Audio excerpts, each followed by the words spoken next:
राजगढ़ जिले के ब्यावरा शहर में पारंपरिक रूप से लगने वाला पौष और चैत्र मेले का अस्तित्व धीरे धीरे समाप्त हो गया। उक्त मेला ग्राउंड अब पार्श कॉलोनी में तब्दील हो गया है। वहीं दशहरा मैदान भी जिम्मेदारों की निरंकुशता के चलते स्थान परिवर्तन किया जा रहा। अजनार नदी के किनारे पंचमुखी ग्राउंड पर रावण दहन किया जाएगा। मातामंड और खटीक मोहल्ले में लगने वाला मटन मार्केट समय के साथ साथ प्रशासन ने अजनार नदी के किनारे पंचमुखी के पीछे स्थित खाली पड़ी जगह को चिन्हांकित कर करीब 300 से अधिक मटन व्यवसायियों के लिए जगह आवंटित की थी। तब शायद प्रशासन ने सोचा भी नहीं होगा कि मटन व्यवसायियों के लिए चिन्हांकित भूमि अब दशहरा मैदान में परिवर्तित होने वाली है, जिसको लेकर नगरपालिका ने मौखिक रूप से मटन व्यवसायियों को उक्त स्थान से हटाने के आदेश दिए। प्रशासन ने 2 दशक पहले मटन व्यवसायियों को पक्की दुकानें बनवाकर देने का वादा किया था, जिसे आज तक पूरा नहीं किया और अब मटन व्यवसायियों को यहां से हटाकर मोहनीपुरा पंचायत में अपनी दुकानें लगाने के मौखिक निर्देश दिए। मटन व्यवसायी वहां जाना नहीं चाहते। इसी बात से क्षुब्ध होकर मटन व्यवसायी अपनी समस्या को लेकर क्षेत्रीय विधायक एवं राज्य मंत्री नारायण सिंह पवार के पास गए, जहां बैठकर विचार विमर्श करने की बात कही। इसके बाद मटन व्यवसायी उक्त समस्या को लेकर एसडीएम कार्यालय पहुंचे, जहां पूर्व राज्य मंत्री बद्रीलाल यादव से चर्चा की। नगरपालिका प्रशासन नदी किनारे भैंसों के हाट बाजार में स्थित मटन मार्केट को हटाकर उसकी रोजी रोटी के व्यवसाय को छीन रहा। सीओमओ साहब ने और इनने हटाने का आदेश दिया हमारे को,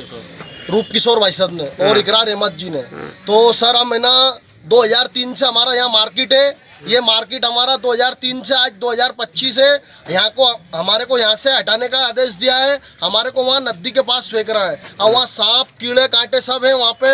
वहाँ अगर हमको काटते हैं तो इसके जिम्मेदार सरकार होगी। अच्छा, नदी के उस पार जो भेज रहे हैं तो वो क्या नगर पालिका की सीमा में आ रहा है या किसी ग्राम पंचायत के? ग्राम पंचायत। तो ग्राम पंचायत आपको बैठने देगा क्या वहाँ पर? नहीं बैठने दे रहा है, मना कर रहा है साफ। अच्छा, यहाँ से हटाने का क्या कारण बता रहे हैं? यहाँ से हटाने का यूँ बोल रहा है कि बताऊँ वो रामायण ध्यान करेंगे यहाँ पे। सर कुछ भी नहीं चाहते, हम ये चाहते कि हमारा मार्केट यहीं रहे। अच्छा, हम इस मार्केट में लगभग कितनी दुकानें होंगी? यहाँ पे है कम से कम सर 300-400 दुकानें, मछली मटन मुर्गा तीनों की दुकानें सर। अच्छा अच्छा जी। तो आप सब लोग इकट्ठे हो गए नहीं आज, है ना? जी सर। अभी प्रशासन के पास भी गए थे, है ना? चाहते हैं कि हम एक आवेदन एसडीएम महोदय को दिया जाए, एक हम नगर पालिका में दिया जाए सीओमओ साहब के लिए, और एक कलेक्ट्रेट साहब को दिया जाए। जाएंगे भोपाल जाएंगे, हमारी सुनवाई यहाँ नहीं होगी तो हम भोपाल भी जाएंगे, हड़ताल भी करेंगे सर। हम भूख हड़ताल के लिए, हम बीवी बच्चे वाले सब बच्चे हैं, घर सबका पेट दिया है सर। हम गरीब मार के हो रही है। यहाँ 300 लोग हैं, 300 लोगों से 30,000 लोग जुड़े हुए हैं, उनके बीवी बच्चों को क्या होगा? चलिए हटा रहे हैं आप तो एक व्यवस्थित जगह, स्लाइडर हाउस, कुछ भी ऐसा निर्माण जो हर साल नगरपालिका अपने नगरपालिका चुनाव के एजेंडे में लिख के देती है, मेरे पास वो प्रिंट भी है कि हम आपको व्यवस्थित मार्केट बना के देंगे। आज तक क्यों नहीं दी? पूरे राजगढ़ जिले के अंदर एक छोटा सा कस्बा हो या बड़ा शहर हो, सब जगह व्यवस्थित मार्केट है, मटन मार्केट पूरे आल एमपी में, आल हिंदुस्तान में। ब्यावरा में क्यों नहीं है?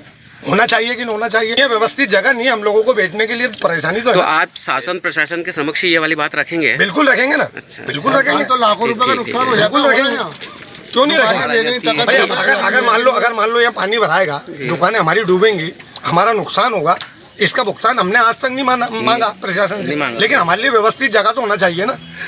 अभी आपको जहाँ पे बिठाया गया है वो भी नदी के किनारे बिठाया गया है। जब भी कभी पानी आता, बाढ़ आता तो आपका लगभग नुकसान होता ही है। दिन के लिए दुकानें बंद हो जाती हैं। तो उस नुकसान का कोई भी मुआवजा सरकार ने दिया गया? आज तक नहीं मांगा। आपने मांगा भी नहीं, सरकार ने दिया भी नहीं, है ना? लेकिन अब कम से कम व्यवस्थित हम बैठे हैं तो हमें बैठने तो दो। सरकार ने बिठाया है तो यही जगह हमें चाहिए ना। और ये जगह आप 2003 से, जैसे इन्होंने बताया 2003 से यहीं पर है, 2003 से आज तक कोई पक्की दुकानें नहीं बनी, आपको वैसे ही है ना? आप देखो ना, आपके सामने ना सब कुछ, 2002 से देखो ना, आपके सामने सब कुछ। तो नुकसान भी होता होगा, जैसे खुली दुकानें हैं तो वो सारा नुकसान भी हो जाएगा। अभी ये दुकानें बंद है, ये नुकसान ही है ना, नुकसान ही है ना व्यापार का। भाई कैसे चूल्हा जलेगा, कैसे सब्जी आएगी, कैसे आटा आएगा? तो इतने लोग अगर बेरोजगार होंगे तो प्रशासन की जवाबदारी रहेगी ना सिर्फ। ठीक।